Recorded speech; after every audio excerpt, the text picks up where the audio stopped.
When Horace Mann made his great promises about publicly funded education, he claimed the system would save Americans from poverty and vice, and that 9/10 of the penal code would become obsolete. He called the common school the greatest discovery ever made by man. And yet, the message that many are sending about the government schools in Pennsylvania and across the nation is that they have failed. Parents who have come to rely on taxpayer-funded centers of indoctrination are now wondering if they can indeed count on the government to educate their children. Listen to these words from a 2011 video from one mother in Pennsylvania. Without school choice voucher program, my family has no hope. And I know 1,000 families that have no hope, because I'm not the only one below the poverty line that has no other choice but to send their children to public education. We depend on the public school system, and now we're coming to find out we can't even do that. So what are we supposed to do?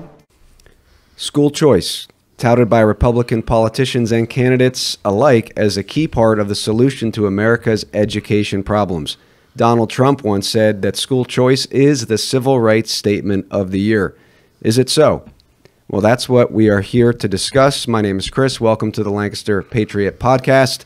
And I'm joined today by Joel Saint, Luke Saint, and Dave Stoltzfus. We're going to get into this topic of school choice. But first, today's episode is brought to you by Nickel Mine Floor Covering, located in southern Lancaster County. They offer sales and installations of quality carpet, ceramic tiles, hardwood floors, laminate flooring, vinyl, and more. They have an awesome showroom down in Corryville. If you can't make it there, go to their website, nickelminefloorcovering.com, for all your flooring needs. All right, well, school choice. Without it, we have no hope. Right, Joel? Why don't we start with you? What's your reaction to this school choice as the great savior of society? All right, public education, I guess, first, which that didn't work, and now school choice is our only hope. Well, yeah, we first have to look at who's offering this to us. The people offering this to us are the ones who have defended public education or public indoctrination or government schooling for so long. It appears as if we can do whatever we want, sort of, as long as they keep getting our money. That's what's going on. In other words, we'll never get the opportunity from these folks to keep our money and educate our own children. No. Let's make sure they keep taking our money. I was about to say we keep giving our money, but that's not how it works. They keep taking our money, and now we get this nice little carrot. Hey, you know what? If you be good boys and girls and do exactly what we tell you, because there's compelling state interest, don't you know? The state has an interest in good education, whatever in the world that means, but it means good indoctrination is what that means. So what that means is they keep taking our money. We keep our kids somewhat, as long as we do what they want us to. I'll tell you what, here's what I want. Chris, I'll tell you what I want. We were thankfully able to homeschool our children. We had our kids, but they had our money. I want my money and my kids. Yeah. Nothing less. Too much to ask. Well, school choice, they're trying to give that money, quote unquote, back to you. So let me explain. What wonderful people. Let me explain what school choice is briefly for our listeners who might not know, and then I want to bring in Luke and Dave here. So the background to school choice, right, is, as you mentioned, this idea of mandatory compulsory education. Specifically here in Pennsylvania, the state constitution embraced the compulsory education in 1874 when they added to the Constitution that the General Assembly is required to provide for the maintenance and support of a thorough and efficient system of public education to serve the needs of the Commonwealth. Okay, so what year was that? 1874. So until 1874 in the PA Constitution, you did not have this duty of the government to educate the children, which that's an important point. So now both political parties, Republicans and Democrats, agree that high-quality education, quote-unquote, is the right of every child in the state of Pennsylvania. That's actually what Ishmael Smith Waddell said, but Democrats and Republicans agree with that. I mean, it is our job as the government to make sure that every child has a high-quality education. What that means, we may get into. So, has anybody defined that, what a high-quality education is? Anywhere? Well, that's a good question. I mean, Luke and I listened to a Supreme Court case, Carson versus Macon, which wasn't it was sort of about school choice, but not exactly. But in that, I mean, what was clear is that what the lawyer said and none of the justices questioned was that, well, the point of education is to be non-religious or a-religious. And that's the key factor in education is that we are teaching religious neutrality. So that's a high quality education, I guess, from that case. This takes 13 years to teach religious neutrality. Is that it? Yeah. Well, there is no such thing, so you can't do it. It's a fool's errand. But let's come back to that all in a moment here. So I say without any education, according to them, I already know that of religious neutrality, right? I mean, I could go through my whole. If we are really supposed to be neutral towards religion, right? Mm-hmm. I don't think I need to go to school at all. I already know that. Yeah, they're just born that way. Yeah, right. So here's the thing with school choice. All right, just so our listeners understand what we're talking about. Because Pennsylvania and every state across this nation has said, hey, we're going to take your money so that we can educate the children, school choice is simply a matter of how to distribute that money that was stolen via forced taxation. So you have no choice. You have to pay this money. Now that we have it, instead of us just giving it to the government schools, school choice says, well, we're going to allow you to choose where you send your children to school. So if you send your children to a private school, we will take the money that you would have paid. I mean, it might not be that same amount, but we'll take some money from the public pot and put it into this private school. The money will follow the child. That's the idea with school choice. Okay, so a lot of these Republican politicians and candidates are saying, we're going to deal with this education problem. We need school choice, and the parents can choose where their kids are educated, and then we will allow the tax money to go with them. Would it go to homeschooling? Would a homeschooling parent say, you know what? Okay, well, I homeschool my children, and I have to pay property tax. Can I get money instead of paying the property tax, or can I get can it come back to me so I can use this money to educate my children? So that's what we are talking about. Here's a quote from Nikki Haley. I read one from Trump. Nikki Haley said, "We would not have problems in education if we put education back where it needs to be, in the hands of the parents. We have to have school choice all over this country, and we need to make sure that we never close schools ever again." So school choice, right? This is a solution. So let me start with you, Luke.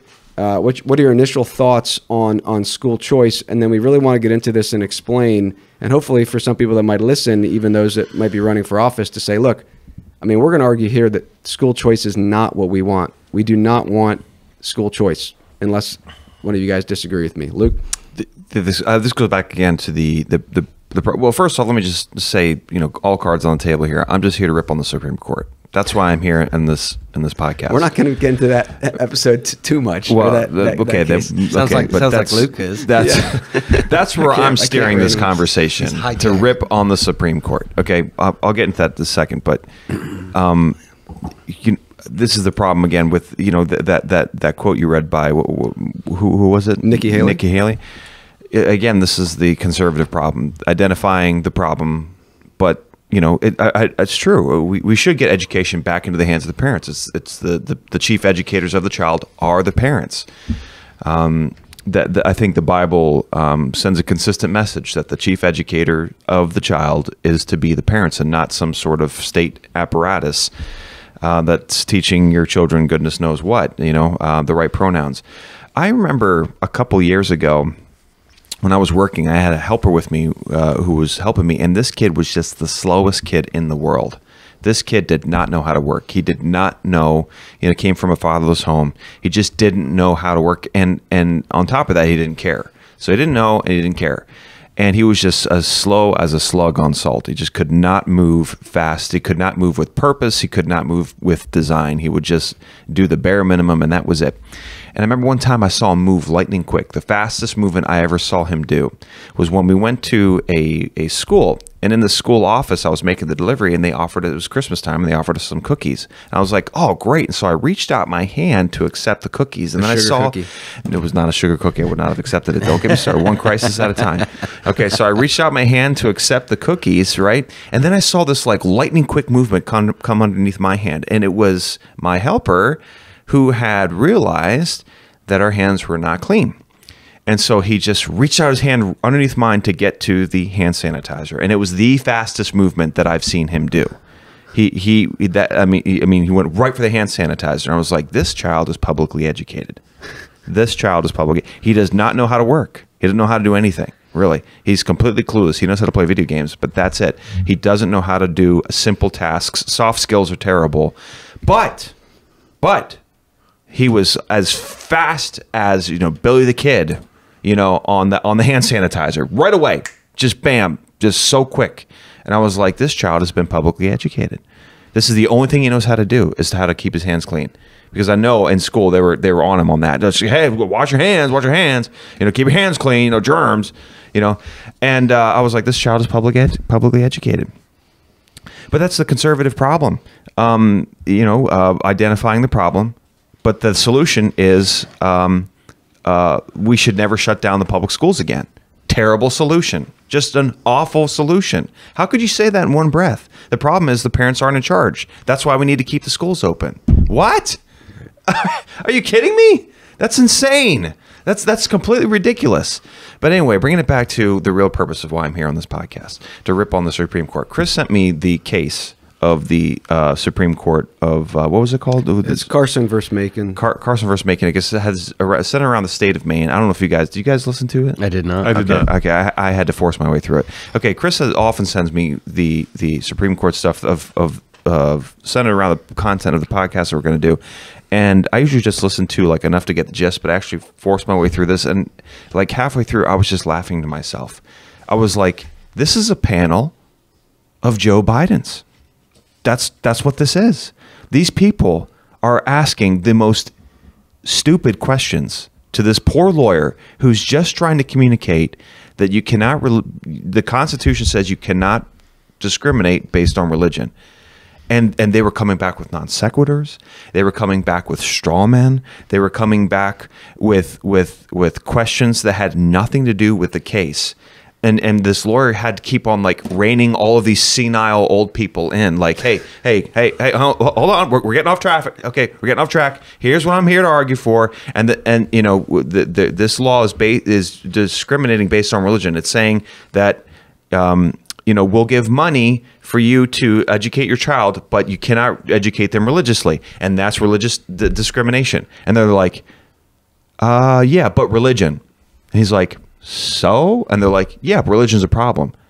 That's great for that you think that, but the Constitution does not say that. You cannot discriminate based on religion. And they're like, yeah, but religion has problems. I'm not even joking you. That was their response. Well, there's lots of different religions in the world. Okay, I'm talking about you're not allowed to discriminate based on religion. Yeah, but there's different faiths. And this just kept going back and forth, round and round. I'm like, what are we doing here? This is the Supreme Court? These are the highest judges? I understand, this sounds like a school board meeting. That's what it sounded like. The people who are disconnected from reality, you're not living in the real world. I was not expecting that with the Supreme stinking court. And I was like, are these people stupid or are they just extremely biased? I'm not sure which one I would prefer, because this is an embarrassment that I have to listen to these senile people ask questions that have nothing to do with this. And this poor lawyer just kept on, okay, we're getting off track. Can we please bring it back to the original reason why I'm here? And they would bring back something, and the lawyer would be like, I'm sorry, but that has nothing to do. And he had to be so nice about it. That's what the thing I hated about Dave is he had to grovel before these people, and I know that he was at any point, this poor guy was seconds away from saying, what does it have to do with anything I'm talking about? Are you guys listening to me? That has nothing to do with what I'm saying. I'm saying this, and then they come back with something that has nothing to do with it. How long was it? Oh, I listened for about 45 minutes. Those cases are usually an hour and a half to 2 hours. It's the oral arguments. It's not, they listen to both sides and then they later come back with that. And to their somewhat weird credit of the senile old people and the, what was this, Sotomayor, she was the worst. She was like, okay, here's something I'm not understanding. And the lawyer was very clear in helping her understand. She come back later, I'm still not understanding. You're the Supreme Court judge. You should be teaching him. Oh my goodness. Is this all you can conjure, Saruman? This is insane and pathetic. The Supreme Court is a national embarrassment. After listening to that, I was like, I'm ashamed. I'm ashamed of these people. I'm ashamed of the system. These people are such an embarrassment. They couldn't even understand the basic tenets of the Constitution. It was such a disgrace. That's why I'm here to rip on those embarrassments of American history. Do you need more time? I say you can leave now. Yeah, I'm finished. That's what I'm here to do. You guys can talk about school choice. It was just such an embarrassment. He's going to take the opening 10 minutes, and then whatever happens after that, he's out. I'm going to take a cat nap. So I do have some clips from that. I don't know if it's the ones that sparked your ire there, but yeah, that was a case in Maine where parents wanted to. So Maine has a system where the government has to provide you with a public education, but in certain townships or areas, they don't have a school because it's sparsely populated, whatever.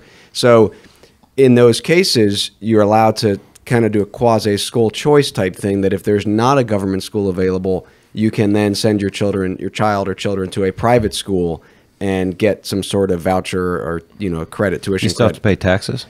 Yes, you still have to pay taxes, of course, in this system, and school choice as well. They're arguing for you still have to pay taxes. But what the school choice element is, okay, there's no government school here. I want to send my children to a Christian school. I get a portion of tax credit, benefit, tuition, assistance, whatever. And the state was arguing, well, no, you can't use this money for that education because it is a religious education, which was to me, I might have been frustrated with certain different aspects of it. One of the most frustrating things to me, and I should have expected it, was these justices and lawyers just could not bring themselves to say or understand that all education is religious. Yes, yeah. I have some quotes on that. Myth of neutrality was the myth of neutrality was all over that case. For example, I think Michael Bindus, I think he was the lawyer that was actually arguing for the families, but of course, he could not say that all education is religious. He said he said, quote, "We are not arguing that there is a constitutional right to a publicly funded religious education, nor could we." But of course, end quote. But of course, that is what you are arguing for. All education is religious, and we do have a religious education. And maybe we can come back to that. But I want to steer us back here in the beginning to school choice, because some of these conservatives are going to say, okay, well, yeah, we agree with you guys. The government school system is messed up. And so we just want to give you the option as the parent to send your children somewhere else and use that tax money that you have to pay for the education of your children. Why don't we start? All right, proponents and critics. So the proponents of school choice will say that it's going to improve the educational outcomes. It expands the opportunity and access for historically disadvantaged students. In addition, advocates claim that school choice... Wait, what did they say?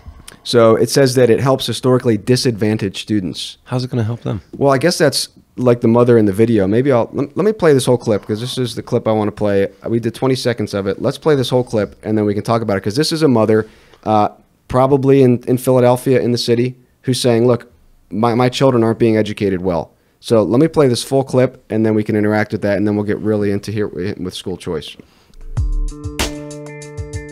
We're hoping and praying that school choice gets approved and pushed through, because for someone like me who has 5 children and there's no possible way short of me winning the lotto that I'm going to afford to send my children to private education or private school, we have no other choices. The schools that the children are in right now are all failing. They never make AYP on a consistent basis. And it's been going on for years as far as I know, and we have no choice. Without school choice voucher program, my family has no hope. And I know 1,000 families that have no hope, because I'm not the only one below the poverty line that has no other choice but to send their children to public education. We depend on the public school system, and now we're coming to find out we can't even do that. So what are we supposed to do? We have no choice. Without school voucher, we have no choice. None. There is none. I don't know.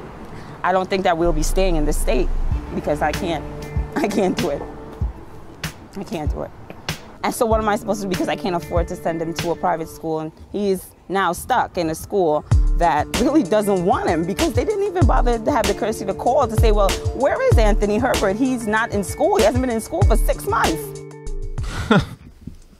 All right, we'll stop it there. So she said her son wasn't in school for 6 months. Right, and the school didn't even let her know. And so she's an example of someone who's saying, hey, these schools are failing miserably. I need school choice. So I think that's the argument that The historically disadvantaged students, quote unquote, are coming from these inner city locations where the government school systems are horrible, in their opinion, and they need the option to send them to a good private school.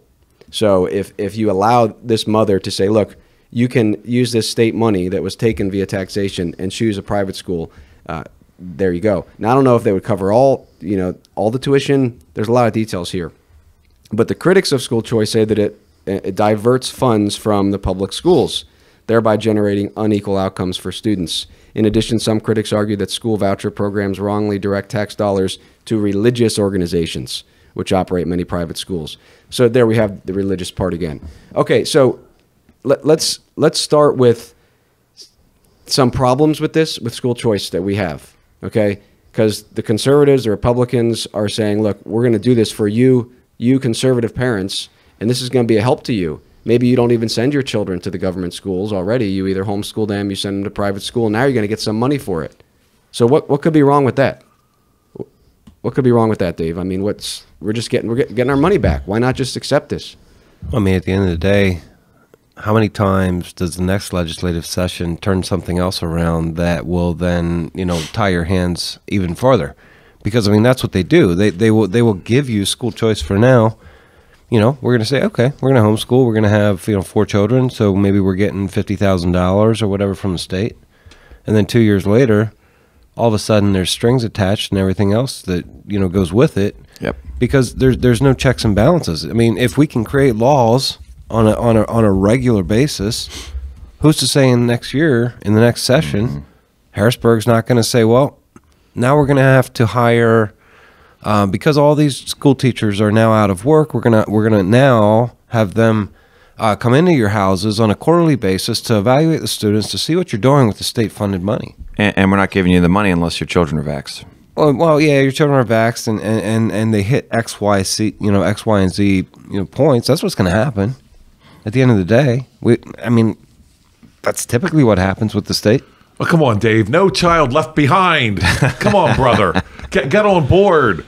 That woman in that clip, I don't want to knock on, those people too much, but think about who pays school taxes, property taxes. The property owner. Mm-hmm. What percent of the people going to public school own their houses? I'd love to know that. I don't. I don't know the statistics. Well, to be fair, we would agree that the cost is passed on to them indirectly through rent. Well, it might be, but at the same time, they have no skin in the game. Yeah, in one sense, but I would argue that they're still paying for it in one way or another. But to your point, still, there's a lot of people that, and we were talking about this earlier, that don't have children in the government school system, never sent their children there, and are still paying for it. Correct. Right. And they may be 60, 70 years old, and they're still paying for that woman's children's education. So, yeah, I hear what you're saying. All right, so again, but you know what? This is what we have. Why not just take the money, right? I want to play a clip here this is actually from that Supreme Court case, and this is where he's going to talk about, okay, if the government is going to give you a financial benefit, then they have the right to determine the conditions for receiving that. So listen to this clip. This is about in the state of Maine, but it's talking about, if we're going to give you this tuition assistance, or that's not the right word, this voucher, then you got to follow our conditions. So listen to this clip. The reason that schools that promote a particular faith are not eligible to participate is simple. Maine has determined that as a matter of public policy, public education should be religiously neutral. This is entirely consistent with this court's holdings that public schools must not inculcate religion and should instead promote tolerance of divergent religious views. The petitioners want an entirely different benefit: instruction designed to instill religious beliefs at taxpayer expense.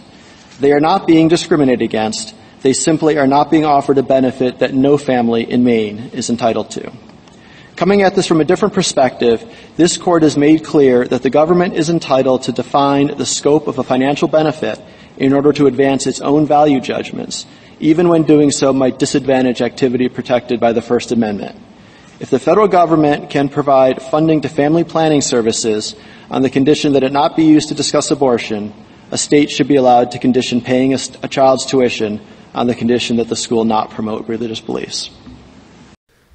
So that was a clip from Carson versus Macon, which when he mentions there at the end about the family planning and abortion, it again reminds me that when Christians embrace this statist mindset and try to argue from it, then it comes back and backfires. Because in that case, the family planning, they're asking for federal funds, and they're saying, okay, but you can give us this money, but you got to make sure you allow us not to argue for abortion. Like, we don't want to counsel people to get an abortion, which is great. So then these guys can use that and say, okay, well, whenever we get federal funds, we can make whatever stipulation we want, including you can't teach your children that Jesus is Lord when you educate them if you're getting this money. Mm-hmm. So I think that's our biggest concern with school choice. I mean, fundamentally, we have a concern with the whole system where you're forced taxation, you're stealing money from people to educate children, not the role of the state, certainly not in this sense.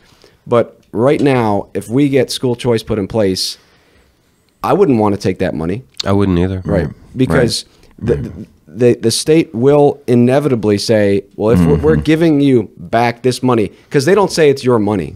Right. Even though it's the state's money. This is the state's money now. Right. We've taken it from you and your fellow residents of the state. We're going to give it back to you now, but there's definitely going to be conditions. It's like getting mugged on the street, and you're like, "Give me back my money." They're like, "Okay, I give it back to you on some conditions." It's like, no, just give it back to me. It's my money. I'm not accepting any conditions from a thief. That's the way that they're framing, and that's the way that these lawyers go cap in hand to them, and we do too. We go cap in hand. Can I please, if it please the crown, can I please have my money back? And the crown's like, well, there's some conditions, and we're like, okay, I'll meet the conditions. It's ridiculous. I mean, going back to you guys did a podcast on feudalism. What was it? A couple months ago. We touched on serfdom. Yeah, we touched on a little bit property taxes. Yeah, the Supreme Court. Yep. And that's where we are.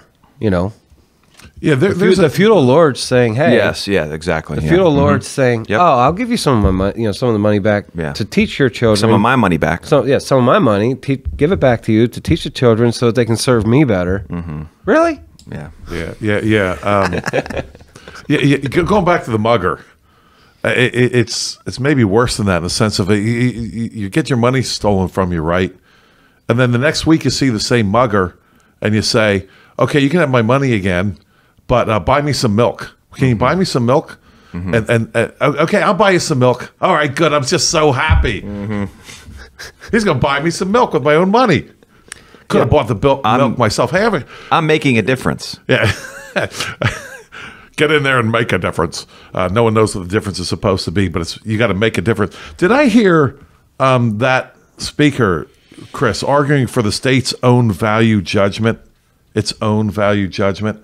Certainly, whether it was that clip or not, throughout that, they're saying the state makes the value judgment. And I have another clip. Can we stop arguing the state is not religious? Exactly. Then? Yeah, right. Can we stop it? Exactly. Yep. Yeah. Well, value judgment? Yeah. Stop. I know. Well, since you're on that point, Joel, you'll like this one. Let me play this for you. This is where I don't even want to play it. It's too long. But in that Supreme Court case, I'll just paraphrase it. The lawyers are arguing, and they're basically like, look, if there was, this doesn't happen, but if there was a case where like a public school was teaching Marxism or something, like we would never allow that. Oh my word. I was like, that's what they do. It's insane. Yeah, public education is one of the tenets, tenets of the Communist Manifesto already. Right. I mean, if you listen to that, I mean, we're not teaching Marx; we're experiencing him. So I'm sorry. No, so clear that all education is religious. You're teaching, and they would even say, I don't know if it was Justice Breyer. I don't want to but it's like, look, yeah, we can teach values. We can teach, I don't know if they use the word morals, but certain things like honesty and integrity. And I'm like, where do you get those from? Yeah, right. You don't get those from materialistic secularism. No. You get them from Christianity. Yeah.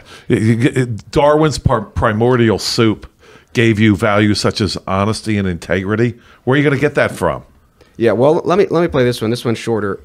This is where he actually mentions the name of Christ, and this is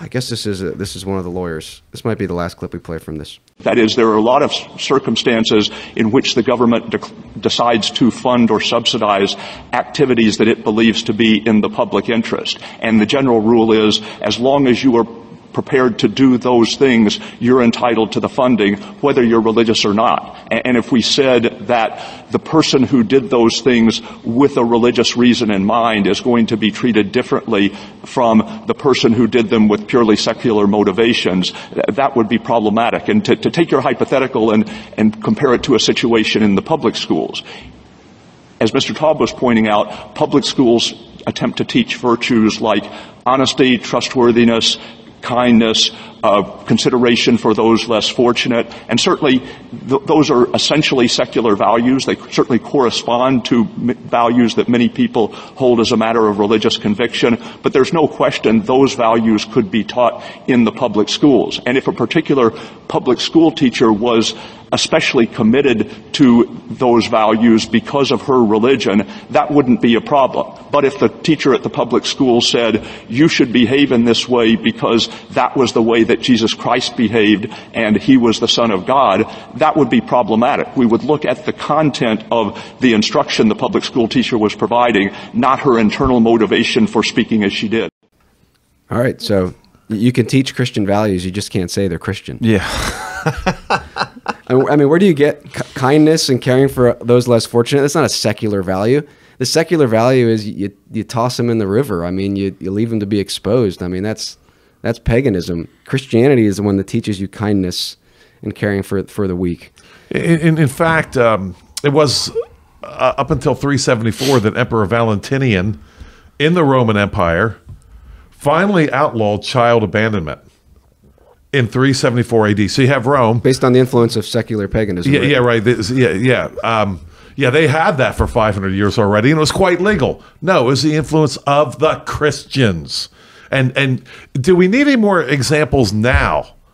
Do we need to have it proven to us now that we don't have, what were those cool values that dude was saying? Honesty, kindness.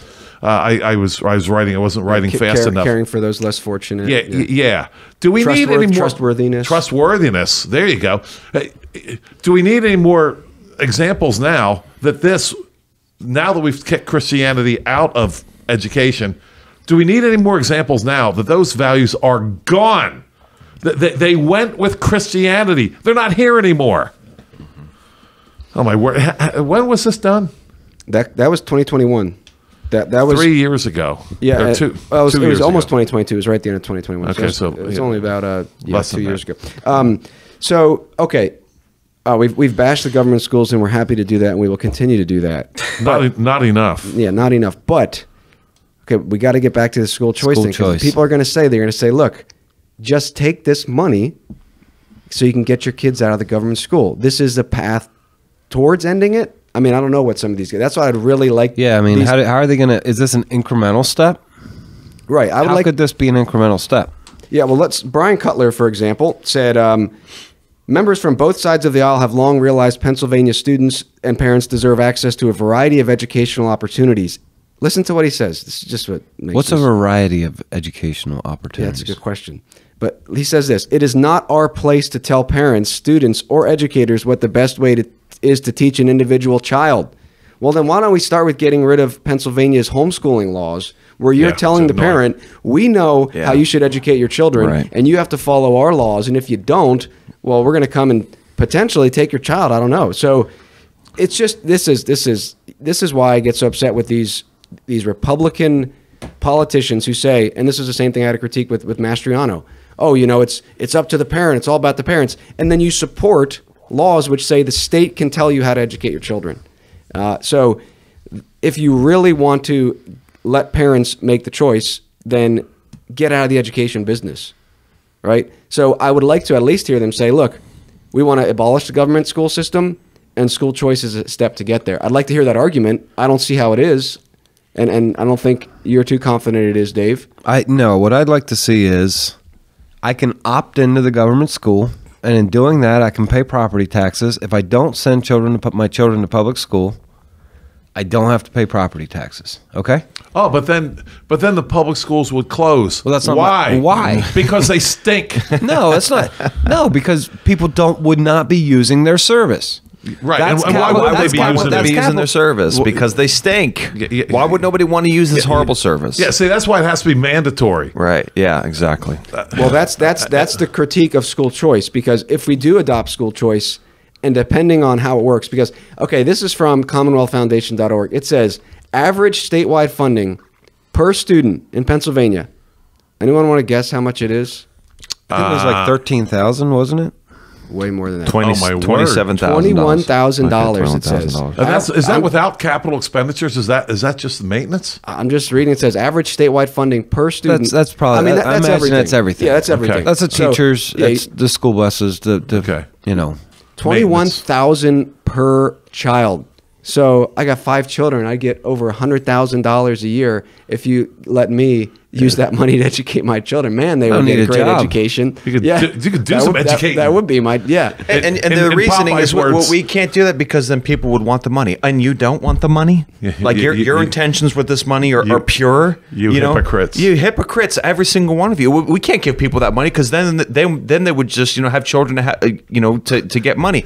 The same way that That's what you do. that what you're doing right now. You justify you want every child in school so that you can get more money. You're doing the same thing. You frauds. Well, and you want businesses. Whenever they say we need businesses to come in, why? So that they can pay taxes. So Yeah, we can get exactly. We get more We money, get more for money. the government. Man. Does it say what percent of that's federal? Like federal funding? I'll try to look into it maybe a little bit later here when you guys are talking. Because at the end of the day, you have the federal, you have the state, you have your property taxes.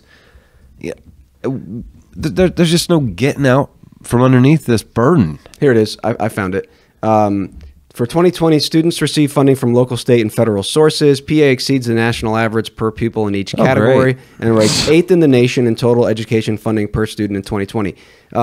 Here in 2020, it was about 19,000. So again, it went up to 21. But so around 19,000, and it says local is about 10,000, state is about 7,000 or 8,000, and federal is only like 1,000 or 2,000. So your local and your state are most of the money there. But of course, So it would collapse. It would collapse immediately if property taxes were taken out of it.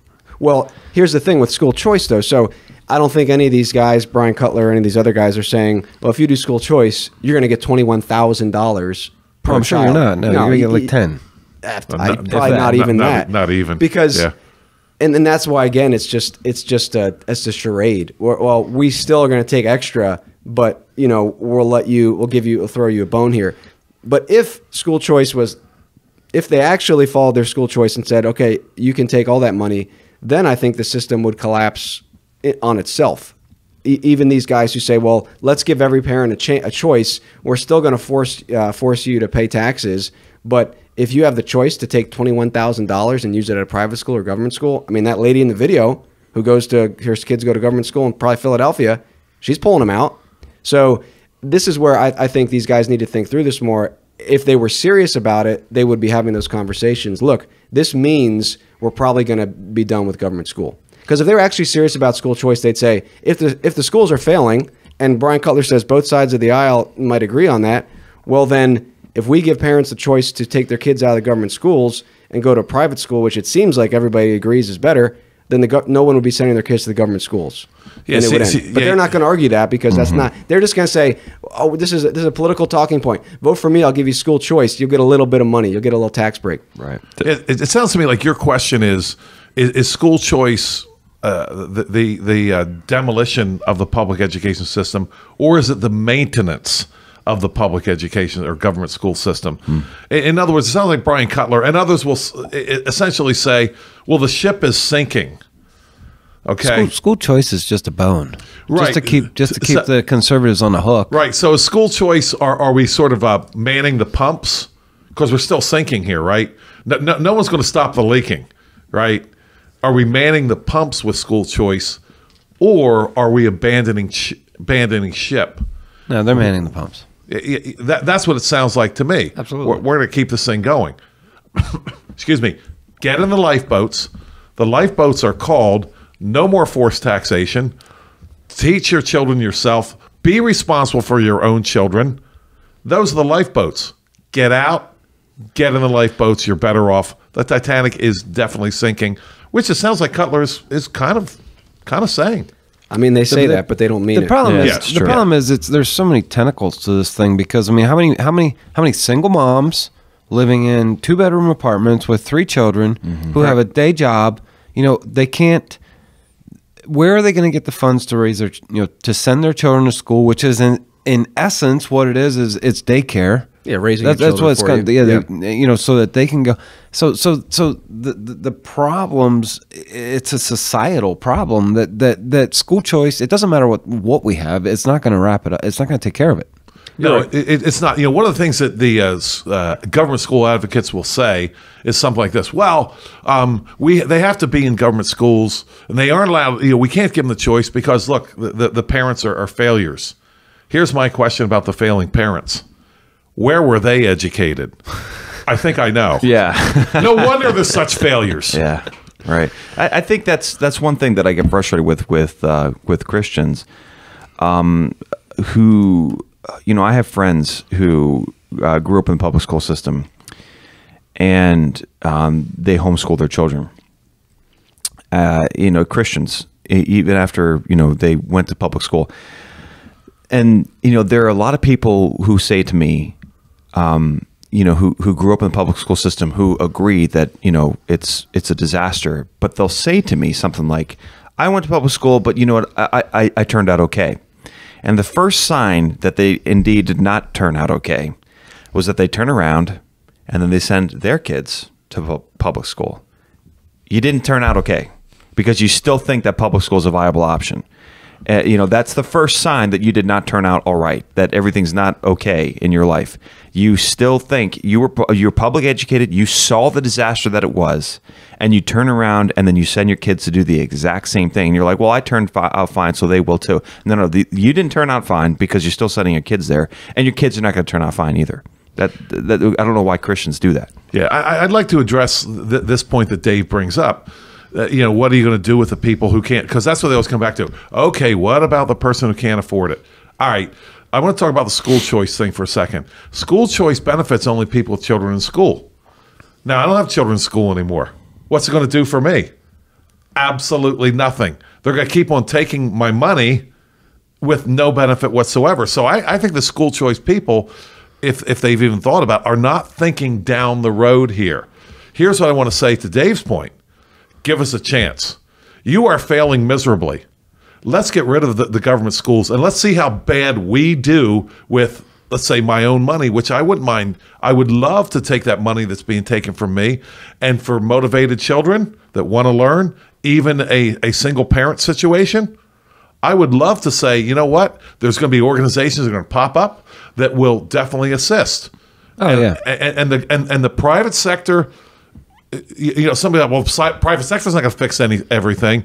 Tell you what, give us a chance, the private sector. Let's see if we can do half as bad a job as what you're doing now. Mm-hmm. I mean, at this point, so we have a job opening right now, and there are very few people qualified for that job. The public education in colleges is not generating people who are willing to work. You mean 13 years of education is not generating people who can actually work? After all the talk, compelling state interests and stuff, we need to provide the skills in today's economy. Mm-hmm. You mean it's not happening? No, it's not. I'm shocked. I can't believe it. We just over 120 applications, by the way. Oh my word! Yeah, I mean, I might have 3 in there that are 3 or 4 that are worth. Well, what indicates to you that someone actually is competent in this? Like, you got 120, but what stands out to you? Oh, I mean, number one is all right. So if you're changing jobs every 6 months, that's going to tell me that you have not been taught consistency or how to even hang in there. You're going with the wind, and you're getting blown to and fro. Some of the other things are, I'm sorry, but you're a bartender. Doesn't exactly qualify you for a technical position. Why would you do that? Who in their right mind is going to apply for a job like that? Yeah. So when and I think this young man was a junior or senior in high school, right? I hope I can tell the story on here. It was, Wouldn't be the first time you got in trouble with something you said. yeah. Won't be the last either. Well, what happened was he was applying for a job. I was a grocery store manager at the time, discount grocery store manager at the time, and we needed help. And this young man in a government school was either a junior or senior, can't remember, right? And back then you were allowed to ask the reason for leaving your last job. You still allowed to do that, Dave? I don't even know. Most of the time they come in complaining about their last boss. Anyway, which is a red flag to start with. Definitely. Well, that was this, right? And this guy had no shot because reason for leaving your last job, right? And the answer was he filled it in, manger. Oh no. Oh man. Manger was an ass. Oh, Okay. Oh man. Oh my word. This is after 10 or 11 years minimum of government schooling. Oh my word. But I mean, I struggle when I hear those stories because who do I side with? Because they both went to public school, and you know The child and the parent? the employee and the manager. Oh, okay. And I've just heard horror stories about managers, and I've seen. Yeah, but what about mangers? Yeah, we're not talking about managers anymore. We're talking about mangers. I've seen the horror stories, and half the time you just don't know who to side with because, the responsibilities. You got to learn how to deal with a difficult person. But managers and people who are in authority, without a Christ-like attitude of servant leadership of like, I'm never going to ask you to do something that I would not do. I've seen managers like that who are just horrible. Oh, yeah. Horrible managers. Yep. They're horrible people. And the employees have every right to hate their stinking guts as managers, to be dissatisfied, to leave the job because the person is just making life horrible for them. Yep. And so, while I laugh, half the time I laugh at the people who don't like their managers, the other half I'm like, the guys probably or the girls probably has a serious, a legitimate complaint against these people. And you just don't know who to side with. It's like Israel and Gaza. Like who's at fault here? I don't really know. I'm not on either one side. It's what allow. I mean, it's ultimately what it is. Both sides are at odds, and both sides are headed for destruction. That's what it is. Mm-hmm. Just like this school choice thing. But one of the things that I want to get out of this, and I think Chris does too, is what should these guys be doing? Yeah. What Are you talking about legislators? Yeah. What is can we incrementalate this thing out of I know that's not a word, but can we baby step our way out of this? Yeah, can we baby step our way out of this, or does this thing have to go up in a smoke bomb, or is it going to crash on its own due to population decline? Well, I think the state will keep taxing and find new ways to tax. They spent state support for public schools reached nearly $15 billion in 2022 and 2023. So there's a lot of money going into this, which I wanted to go to your point. And every dime went to the child's education. And every single dime went to that child's education. So the people that are getting money are lobbyists, the unions, the infrastructure around this thing is massive. All right, it's a complete waste of resources. It's a Goliath. You could take a fraction of that and educate your child 10 times better than they're getting there. Amen. I mean, it's insane. But the thing is, and have money left over to, I don't know, go on vacation maybe, or help those those who are less fortunate. Well, that's the thing. These statists are going to say that would never happen. Which, of course, if they looked at American history and even modern American time, I mean, we are very charitable people, and but they can't get it out of their minds that the only way this problem is solved, they are more charitable, is that the government takes care of it. And I think that's where I'd like these guys to start. I mean, I know it's the heart of the problem, but the fact that the PA Constitution says it's our job as legislators, the General Assembly, to provide for an education. Mm-hmm. Are they addressing that? I mean, is Cutler addressing that? Are people that are running in these elections addressing that? Or are they saying, no, we agree that it's the government's job because nobody else could do it?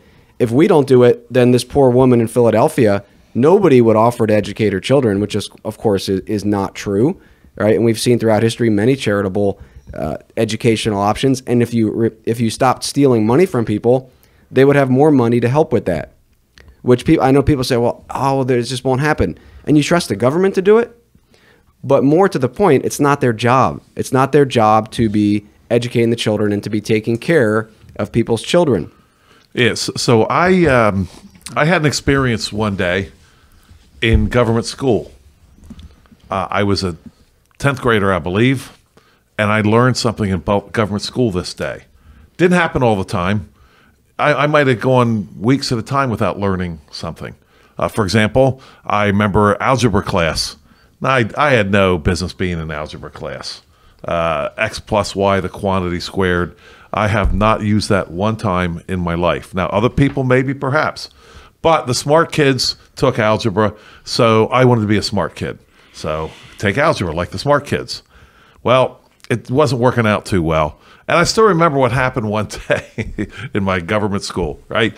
Where we got a whole, I can still see the page in my mind, a whole page full of real life problems where you're supposed to know algebra and apply it to a real life problem. And it was problems like here comes the boat at this angle, and where will it be if at 100 more feet, if it goes 100 more feet in a straight line, how much closer will it be to the shore, and this kind of stuff. Now, again, I'm not saying that somebody doesn't need to know these things, but here's the thing. We tried to go to the real life problems in our government school, right? And no one, not even the real smart kids who were getting A's in the class, not me. I mean, I was out of it. But the real smart kids, nobody that day could apply our X's and Y's to any real problem on that page. No one could do it. So we gave up after 3/4 of the period, and guess what we did? We turned the page and went right back to the next XY session. Now, then I was really done. I was like, you know what? I know the smart kids take this, but this is really dumb what happened. Nobody knows it. Everybody's going to keep on thinking this is where the smart people are, but I think we're all idiots because we can't apply anything that we've learned. So I'm done. I'm out. I'm definitely not graduating to trigonometry or calculus or any of that stuff. Here's a question I want to ask. Who is going to hold this school responsible for that grand failure?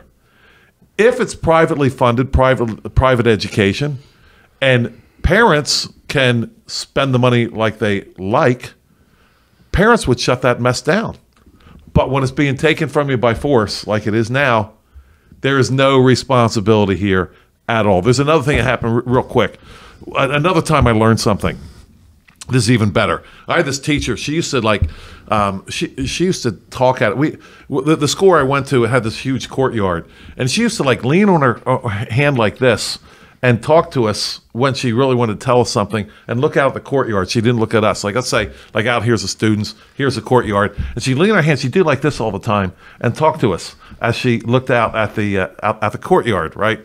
And so what happened was one day we did this what we called clobber speeches back then. Probably can't do them now because people are going to feel bad, right?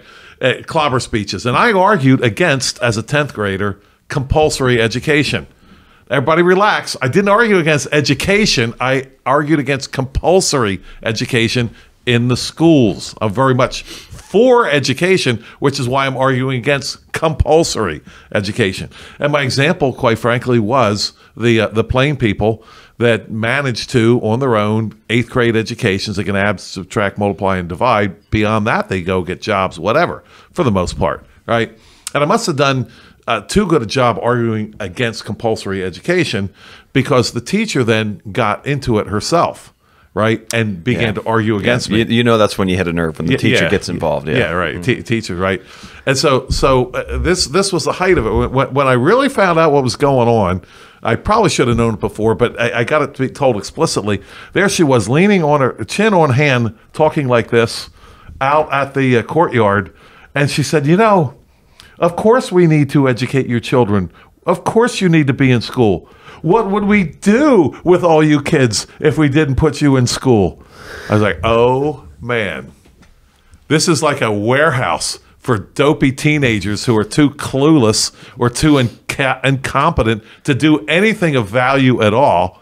So we're going to put you in school. And I'm telling you, that day I learned something in my government school. Wow. Yeah, that's what the government schools are. I mean, it's daycare. It's raising the next generation. Mm-hmm. Okay, school choice. You had mentioned there that, you know, if this was the private market, then the parents could get their kids out of there. And that's what these conservatives are going to argue. They're going to say, okay, well, yeah, you know, the Democrats don't want you to have school choice. The Democrats want to keep funding the government schools. Us Republicans, we're going to give you parents the option to send your kids somewhere else. Obviously, we already have that option, thankfully, but we're going to give you money. We're going to give you some of our state money back to you. But one, it's not going to end the government school system, because what's going to happen is, because these Republicans are not arguing against state-funded compulsory forced taxation for education, what's going to happen is they're just going to keep raising the budget. All these guys keep raising the budget. Every single one of them. Dave Zimmerman, all these guys, they keep voting for the budget. Oh, we need more money for government education, for X, Y, and Z. So the school choice, it's just a ruse. It's going to be like, look, we'll give you a little bit of money, and then the Democrats are going to keep saying, well, we need more money for the government schools, and they're going to vote for the budget because we got to keep the government going, and we're going to be in the same place. But it's going to be worse, and this goes back to what we were saying before. Before we try to get into some alternatives, we just want to hammer this point home. It's going to be worse because now the government has an interest in how you're teaching your children, even more than they do now. Absolutely. Already they have an interest. In Pennsylvania, more than almost any other state in the nation, you're supposed to send all this stuff into the state. Like, they have a clue how to educate children, and they're going to tell you, oh, you didn't do it right. You didn't do it right. So I think we should reject all that, nullify all that. The state has no business in the education of your children. Now, in that Supreme Court case, they talked about in Maine, there's a regulator in Maine. I don't know if it's one person. This regulator sits in Augusta, Maine, and they look into the curriculum and the activities of the school. And they sit in judgment. This is a quote from the lawyer. They sit in judgment on whether that school is sufficiently irreligious and therefore a permissible choice for a parent, or too religious and thus sectarian and excluded as a permissible choice for the parent. So I want to know from these school choice guys, who's going to be making that decision in Pennsylvania? What regulator in Harrisburg is going to be sitting there and saying, okay, you want a portion of this $21,000? You want the $5,000 per child? Okay, prove to me that your education is sufficiently irreligious. They might say, oh, no, you can do a religious education. Okay, well, prove what's the standard going to be? There's going to be something there. And even if there isn't, don't take this money, because it's a trap, right? In the end, there's going to be strings attached. There always is. Yeah, there always are strings attached. I mean, what's the worst case scenario? I mean, you're going to say, oh, I want to use this money for homeschooling. Okay, well, what might happen there? We're going to have a regulator come into your home. Well, what's going to happen is there won't be any at first. Yeah. And this is hypothetical. Yeah. I have no idea which way this will go. There won't be any regulations. They're going to give you, okay, so it's $21,000. They're going to say, well, we're going to give 40% back. So they're going to give you $8,000 per child. So you have 5 children. You're getting $40,000 from the state. 2 legislative sessions, 2 years later, a year later, they're going to come in and say, man, this is tough. We're really having a budget shortfall here. We're going to need to tighten the screws on these people.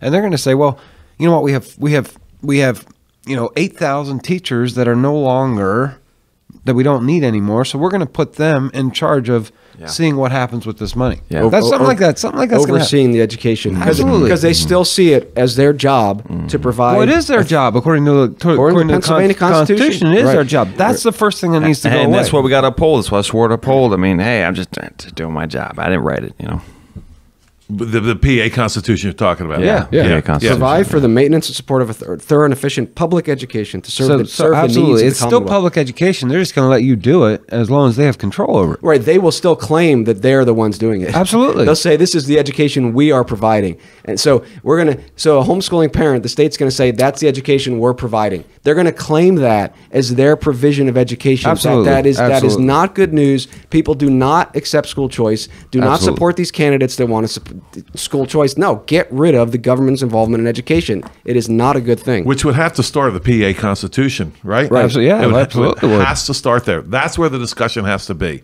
That this in 1874, because right after the Civil War, I mean, that's where we started to get all these alphabet institutions, alphabet government agencies and so forth. Centralized government. Yeah, so it's not that surprising, 1874. I was going to ask, what was going on there? But yeah, you're right. That's about when it was. It started at that point. And this goes back to my criticisms of what we put into our constitutions, what we put in there. And we sometimes I have discussions with people, and my frustration when I have discussions with people is the framers, they were so ahead of their time, they were so smart, and they just saw ahead, and they knew what they were doing. And then I say, well, should they have put X in there? Then I don't get that anymore. Suddenly I get something else. Well, how could they know? Well, they didn't see that. I mean, they didn't think about it. And what, you think you're so smart, Luke? I mean, you think you'd be able to figure that out? Hang on, so we just got off the boat of these people were brilliant. They saw everything. They saw all the problems. And then wait, should they have put this in there? Well, that it's just products of their time. I mean, they how could they foresee? It was just assumed that everyone was a Christian. And but they were brilliant. They saw everything. They saw all the future problems. They knew what was going to happen. That's why they limited the government. But how could you expect them to limit the government in this way? How could you place that burden on them? They didn't know. And that's my frustration. Can we criticize what they did even in the state constitutions back in 1874 when they were still very much Christianized? Can we say that was a bad idea? To say that it's the government's responsibility to educate your children. I don't care what kind of Christian influence brought you, or what kind of Christian influence you can tie into saying, well, we had a biblical influence. Okay, granted, but can we still agree that was a bad idea? That was not a biblical idea to put that into the Constitution. Can we say that? Can we start there and say, this is a bad idea, we need to change it? Was that Dewey? Was that the Dewey era? I'm not sure. I think Thaddeus Stevens was around that time, but John Dewey. Well, I thought Dewey would have come a little bit later. I think it was the 1920s. It was Horace Mann. Horace Mann. Okay, Horace so Mann. it would have been Horace Mann. Went over to Prussia or whatever and looked at the common school method over there. And he didn't just look at Prussia. He died in 1859. He died in 1859. This came after then. Yeah.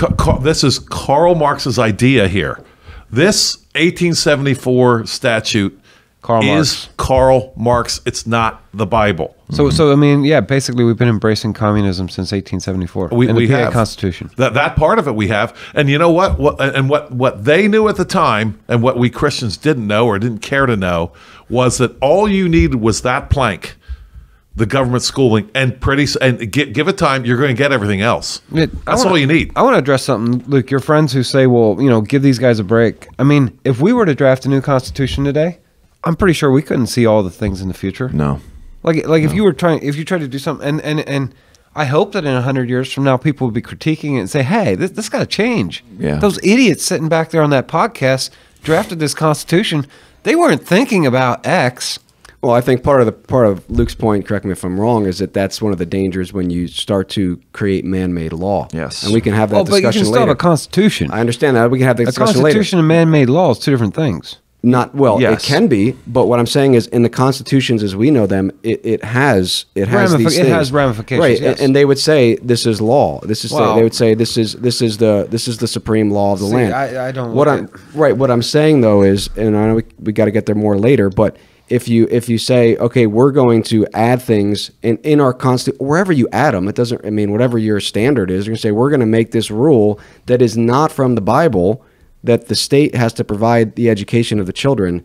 I'm saying that's a problem. Okay, yeah. So the point is, we could say, well, let's change this constitution to say this about education. Still not biblical, but maybe better now. And I think that might be Luke's point. Okay, 50 years down the road, well, what dangers does that bring? When you keep putting man's ideas there, there's going to be problems. When you have God's ideas, there's never problems. Okay, the problem is with us. But that was simply my point. We don't. If we followed the Bible, we would have never put in any constitution, any law, any bill, any code that the civil government, is going to provide the education. I mean, shouldn't it just say in the Pennsylvania Constitution that Pennsylvania Constitution, the legislators or whoever have no oversight on whatever, and that is a responsibility of parents to educate their children.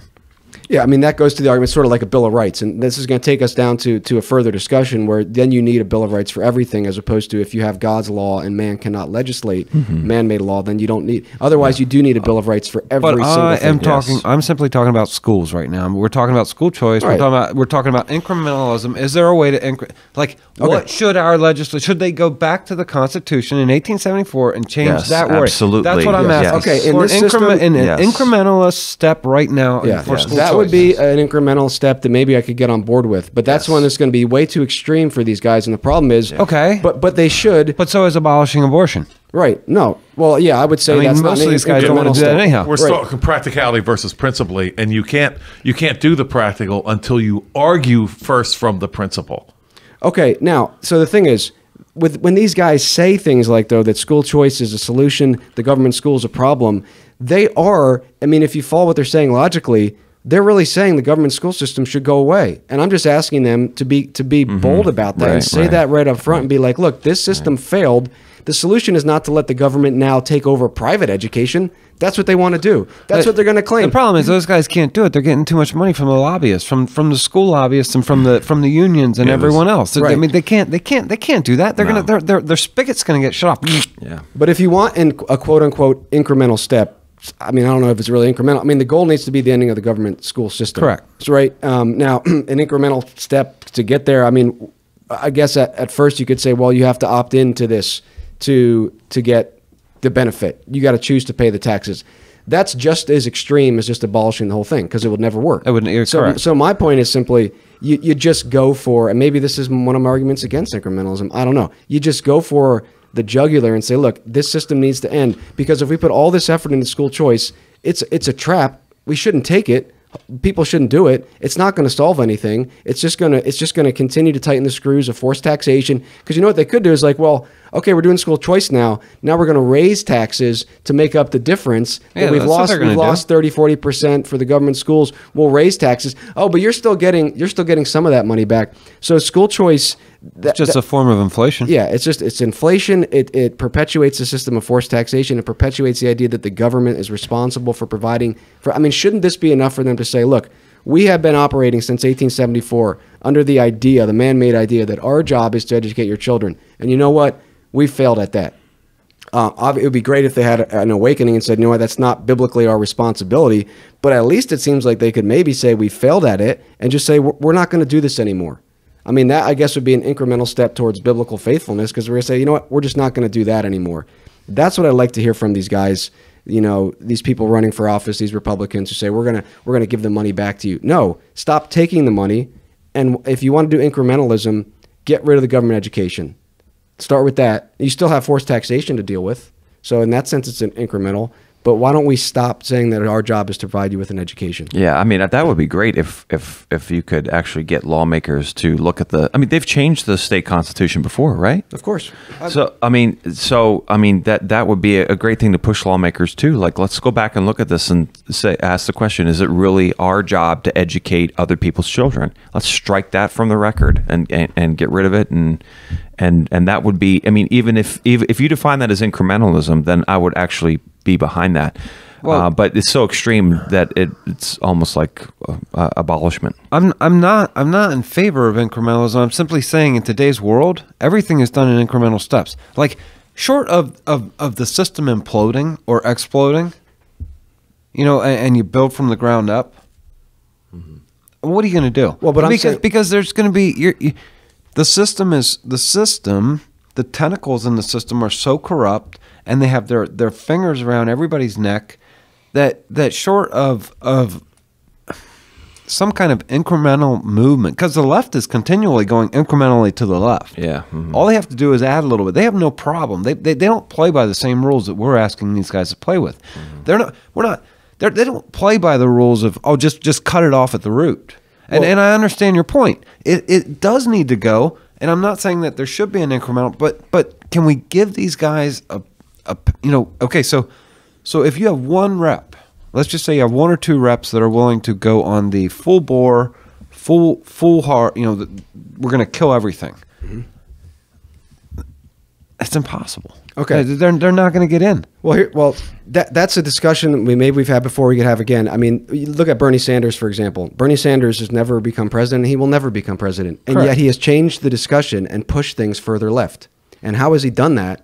By standing on his principles and saying, I'm not going to compromise. I believe in socialism, and I'm going to argue that super hard, super bold, and you know what's happened? He's pushed the conversation to the left, and he's pushed the policies to the left. I mean, Biden has been influenced by the Bernie Sanders wing. My point there is, I'm not interested in, and people are going to say, oh, you're not being pragmatic, whether or not you're going to win or not first. No, I get that. Because if you don't say, here's the principles, here's what we need to stand on, then you're going to lose. My point is, school choice is losing. To your point, from that, yeah, I don't think it's it's even an incremental step in the right direction. I think it's tightening things down. So to answer your question, what would be an incremental step? Maybe saying, hey, let's at least get rid of the Pennsylvania laws on homeschooling. Yeah. I mean, that doesn't deal with any of the funding. I would want to see the Constitution rewritten. If the goal is... That's not much incremental, but yes, amen. Go ahead. If the goal is incremental... Well, that's an incremental step. You're never going to get incremental if the goal is incremental. You're never going to get it. If you're like, well, you need to do this by baby steps, it's never going to happen.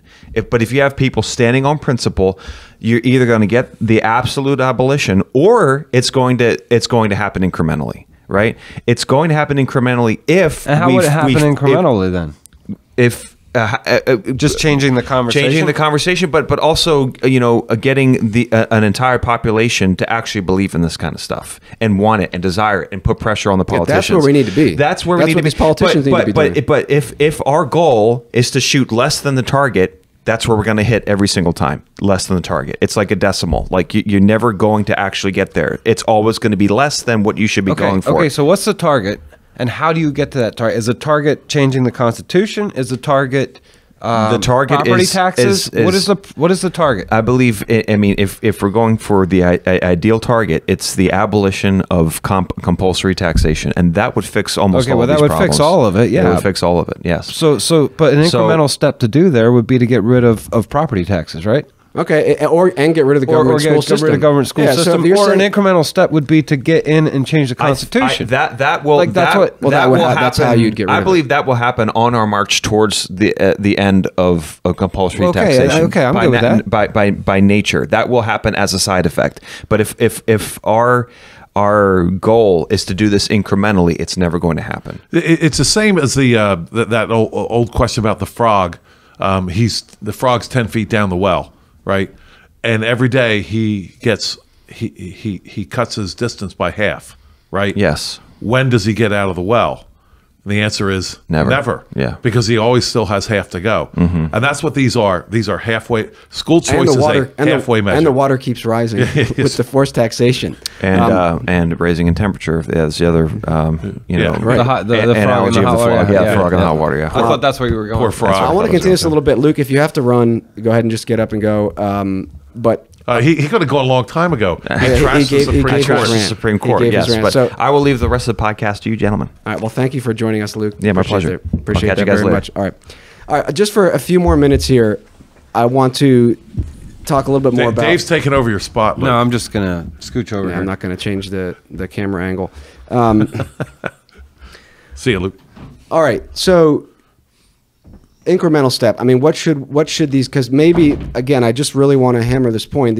Some of these politicians are going to say, "Well, okay, you guys are talking this idealistic thing. It's not realistic. At least we can do a school choice." And what I'm saying, I agree. School choice is not a good idea. Okay, so that's not. I'm not going to argue. That's not a hill I'm going to die on. What I'm simply saying is, can we give these guys at least something else, some other avenue? Right. Like if. Like the legislators again, some other avenue. Well, whatever. I mean, again, unless this thing burns to the ground, we're stuck with this system. So how do we get there?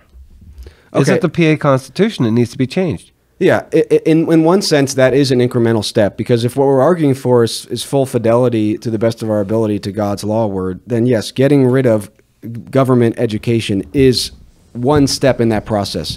See, that to me, that's not usually how I think of incrementalism, but I can understand what I think of incrementalism is people saying stuff like this. Well, it would be great if the government school system was abolished, but let's do this to start.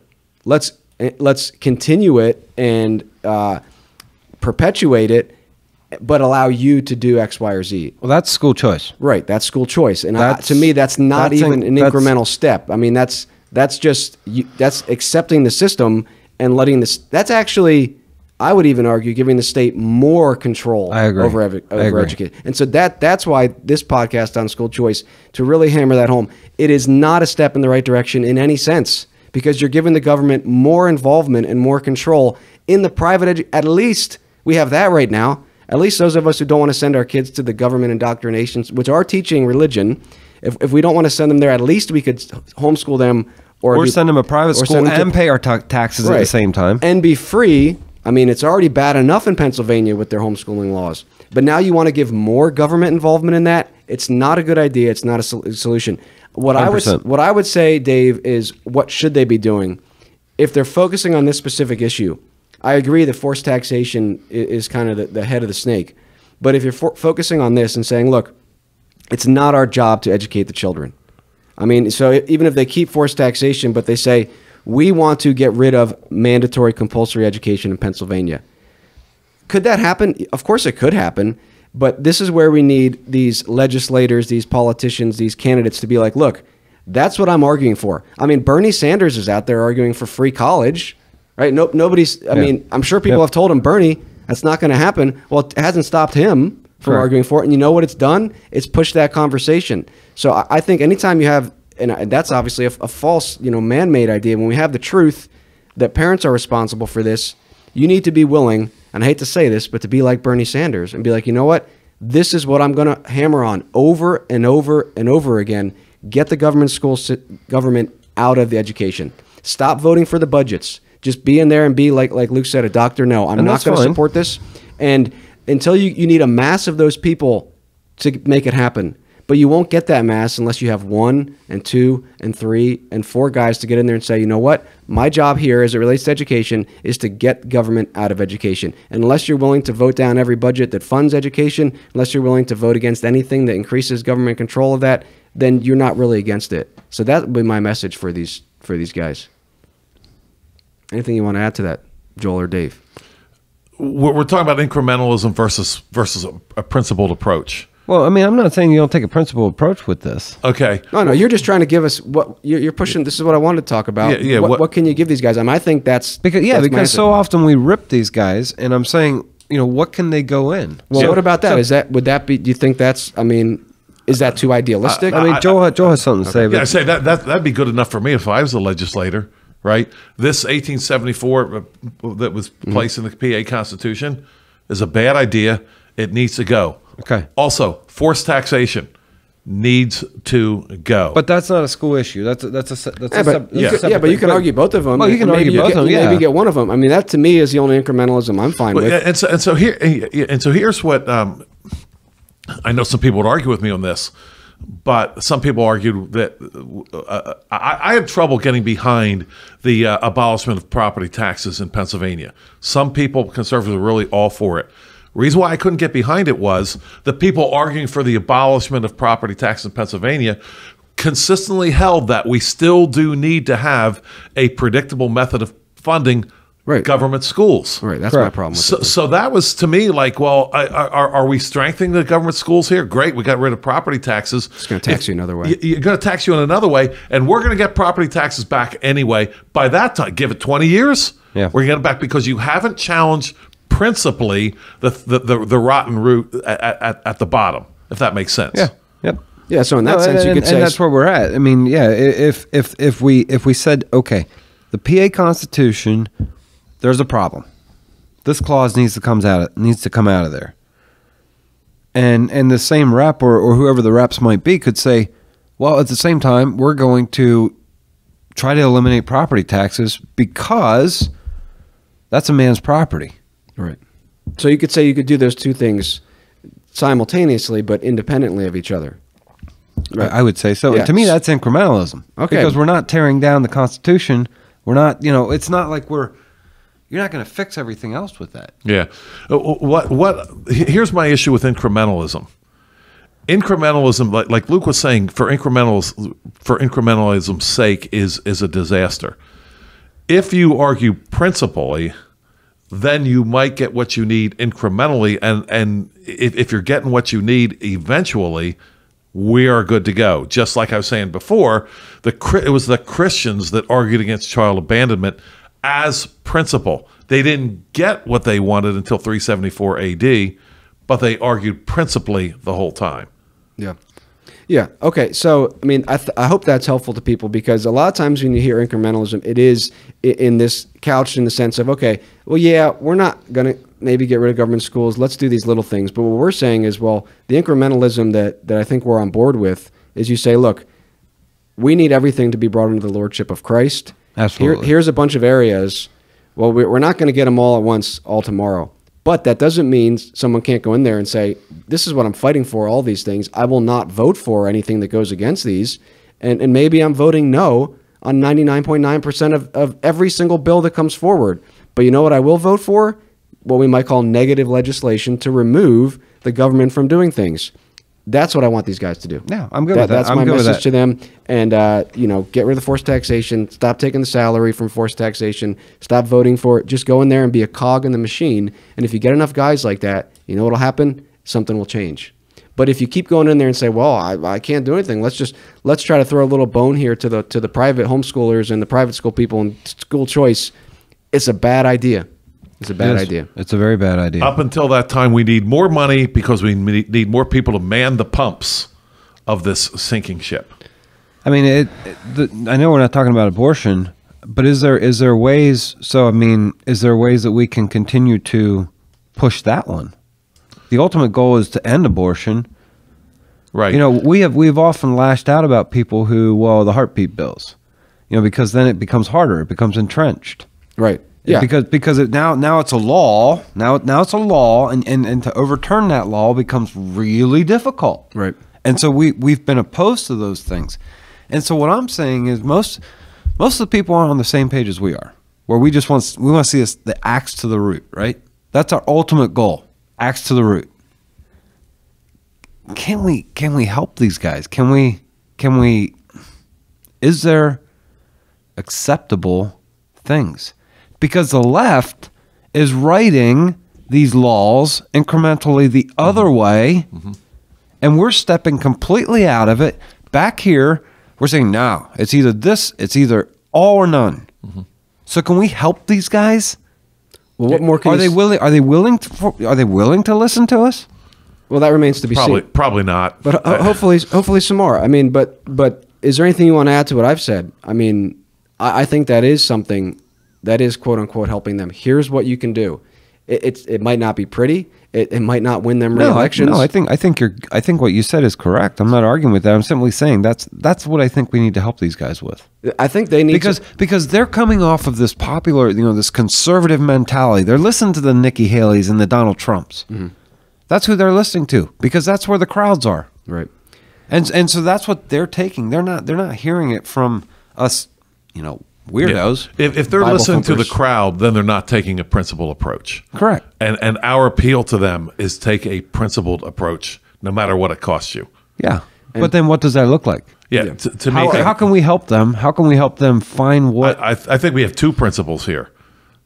And I'm good with them. Yeah, 1874, get rid of that. Yep. And forced taxation, done. Yeah, I think what would Forced help. property taxes. Let's start with that. We're not talking. Well, Joel, and my problem with that is you just move it around. It's going to come back. If you say let's end property tax, it hasn't dealt with forced taxation. You haven't dealt with the principle. You say you'll probably get property tax back, but that's another discussion. To me, that's another discussion too. Yeah, see,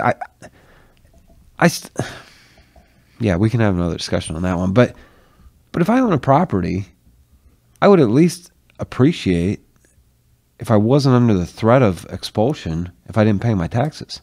Yeah, well, you could have a negative legislation saying we cannot do property tax. I mean, I guess I would be more comfortable with that, even though I think you're still not dealing with everything. So no, you're not. Those would be incremental steps that I would be on board hearing, because it's taking one issue and saying, how can we be faithful in this? We're doing X, and that's unbiblical. And that really goes to what we're saying here. I mean, if we are critiquing the Pennsylvania Constitution, I mean, when these conservatives and stuff run, they're all about that. We're going to follow the U.S. and Pennsylvania Constitution. Well, we want them to be saying, look, I'm going to go in there and I'm going to be faithful to Christ. And if that means that I have to fight to change something in the PA Constitution, then that's what I'm going to do. And that's not what you're hearing, because that's not the standard that they're going by. The U.S. and the PA Constitution is the end-all, be-all. Correct. And that's what we're going to. And so I think if we want to help them, they need to start thinking in that way, saying, look, my job is not to just continue the statism that we've been given by our forefathers. My job is to be faithful to Christ. And if that means looking at the PA Constitution, because these guys are PA state reps, then that means looking at that and looking at it critically. And if I'm in there for 5 years, 10 years, 15 years, and I never pass a bill to try to amend it, or let's just say it won't be amended. Let's say a bill I never vote yes on, other than, maybe nothing, because maybe in my time, all the bills that I want don't get out of committee. Correct. And so I spend 10 years and I never vote yes on a bill. Have I been a failure? I would say you have not been a failure. That's if right. you have been arguing, from your bully pulpit and voting against every man-made, legislation, you've not been a failure. But that's what they need to get out of their mind, that my job there is to make new laws. And if you don't get that out of your mind, you're going to go to Harrisburg and you're just going, at the end of your tenure, whether it's 5 years, 4 years, whatever, or you're there 25 years, at the end of that time, you're going to say, okay, look at all the laws I passed, and we're going to be worse off than we are now. Agreed. So the practical help that I want these men and women, whoever's there, I want them to understand, your job is not to simply make laws. I mean, your job is to say, look, what do we have now? How can we be faithful to Christ? And if that means you never get elected in the first place, you never get reelected, or you're there for however many years, and all you do is change the conversation so that in my children's generation, well, maybe now we can have 20 of those guys in there, and they can now start to make a difference. The way it is now is they say we got the Freedom Caucus and all these guys in there. They're real serious about this. They're still voting on the budget. They're still voting for government education. They're not dealing with any of these issues until they say, you know what, these are the principled stands we'll take based on the Bible. I have no hope that they're going to do anything. And so school choice, let's start real simple. Don't argue for that. Don't say, I'm going to put school choice forward. Say, you know what I will do is vote against any funding to government education. I would be happy with that. I'd be happy with it. Yeah. It'd be a good start. Interestingly, from conservativeusa.net, they talk about Marx's 10 planks. And they take the same approach we are taking today, only based on the Constitution. Listen to what they say. They say Western nations, including the U.S., have gradually implemented virtually all of Marx's 10 key steps towards creating a dictatorship. What are some examples that you can find? Americans would be wise to study the 10 planks and demand that the President and Congress abolish all laws, regulations, and agencies which govern these and all other unconstitutional seizures of power. So even Conservative USA is arguing, at least principally from the Constitution. Of course, they're not arguing from the Bible. The only way to argue principally, ultimately, is from the Bible. Yeah, anything else is not principle. Correct. You can't argue against government education from the Constitution. Can't be done. It's in the PA Constitution. Certainly can't be done. PA Constitution. I was just curious. The PA Constitution, was that about the same time they took out the religious clause? Do you know when that was? Maybe roughly. I mean, there's still something in the PA Constitution, but it's not the clause you're talking about. But I would argue the PA Constitution currently does not allow atheists to serve in office. But they say the Supreme Court of PA or whatever struck that down. But it's still in the Constitution. It's still in the Constitution. How do you strike something down as unconstitutional? What's in the Constitution? They say, well, it violates the federal Constitution. But probably, to your point, with the very explicit religious clause, I don't know the exact year it was taken out. Oh, it's just. Yeah. Sorry. Just a couple points from Marx's 10 planks. I won't read them all. Number one, abolition of property and land and application of all rents property and land taxes to public purpose. Property taxes? Absolutely. He's got it right there. A heavy progressive or graduated income tax. So we're going to tax your property and we're going to tax your income. But number 1 and 2. Number 3, abolition of all rights of inheritance. Hated the idea of the family becoming strong through inheritance. Hated the family. Hated it. And of course, the last one, I'll just skip the last one. Free education for all children in public schools. Abolition of children's factory labor in its present form. Combination of education and with industrial production. There it is. We got it. We're there. That's the Republican talking point. You bet it is. We'll still give you free education. You can do it. School choice. Yep. Yeah, school choice. So get off the school choice train, everybody. Call on these Republicans to abandon school choice and get rid of, and even, if I can, abolition of children's factory labor in its present form, whatever form that was. But that's nonsense too. Because what? You can't have your 14-year-old work? There's all kinds of laws against 14-year-olds, 15-year-olds working and doing really productive stuff. I still remember when That's what my 11-year-old would want to do right now. Yeah, I remember working with a young boy. He was like 12 years old. This kid could work. And he, it was kind of funny. He's supposed to be in school, right? He's supposed to be in school. All right. Supposed to be in school with all the other children. And this kid could work. I mean, he worked so hard, and he could not only work hard, but he could anticipate, what was needed next. Lots of times 12-year-old like, tell me what to do next, right? I get it, right? This kid wasn't like that. He was like looking to see what needs to be done next, right? And you know what I did? I asked him, I said, so I forget his name. I was working on a doc, and I asked his name, and I said, so how do you do it in school? Hated school. But free education for all children. There's no flexibility there. And the abolition of children's factory labor in its present form, that's Marx again hating the family, because a child working to support the family, for him, make no mistake, is a bad thing. And that's, to your point, Chris, that's where the Republicans are. Yeah. I wish it wasn't true.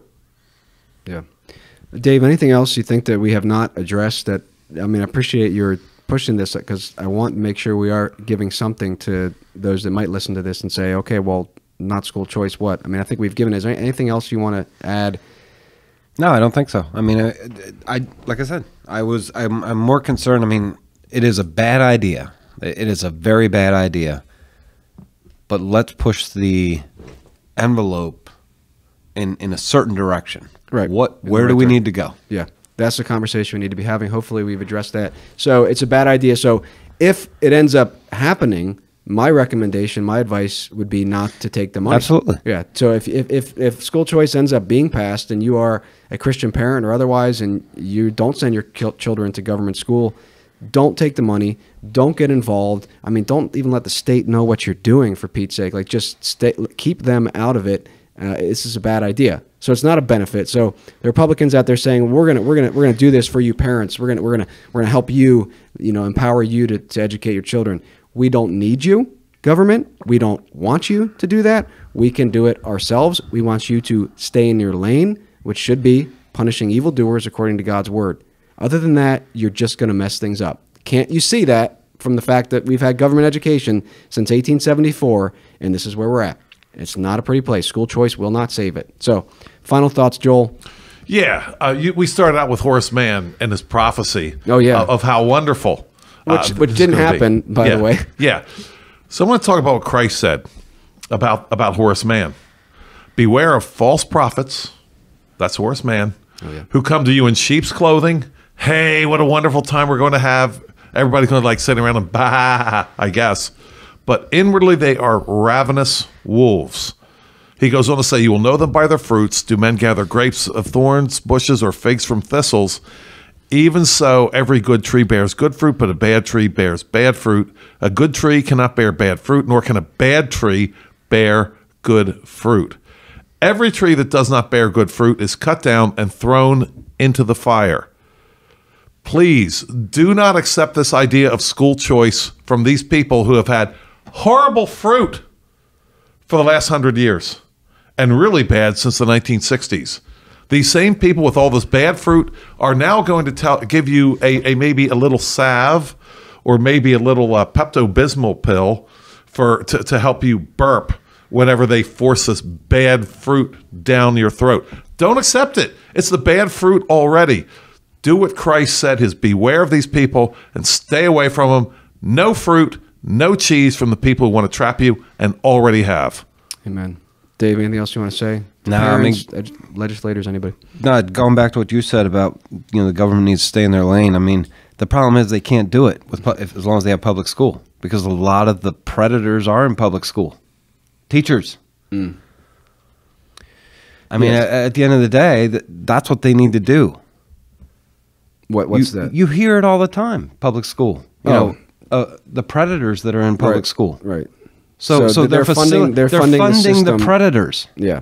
They're funding the system that allows them to prey on children. Yeah, I mean, parents, obviously, I think we've said it before on this podcast, get your kids out of the government school and don't take the government's money because they claim it is theirs to educate. It's obviously stolen, but now they're going to claim it. And if they give it back to you, they're going to say, we provided your children with that homeschooling education, and now you need to answer to us. So don't take the cheese. Don't take the money. Don't take the money. I mean, how are you going to sleep at night to take when you're doing it, when you're taking stolen money? You know, what are you going to do? Yeah. Well, they're going to say, well, they're just giving my money back to me. But to that point, it's a trap because the government will claim that education is one that they provided. That has a lot of ramifications. Just understand that. We're providing now this education to you, so don't do it. All right, if we can get someone in here that would want to argue school choice, we'd love to have them. I think we might have someone coming in to talk about government education in general, which will be interesting, Joel. But if we'd love to have a candidate or a representative come in and say, no, you guys are wrong. School choice is the answer. If you know anybody that want to do that, let us know. Send us an email, info@thelancasterpatriot.com. All right, until next time, remember that Christ, not man, is king. Go to our website, www.thelancasterpatriot.com for more information. So long.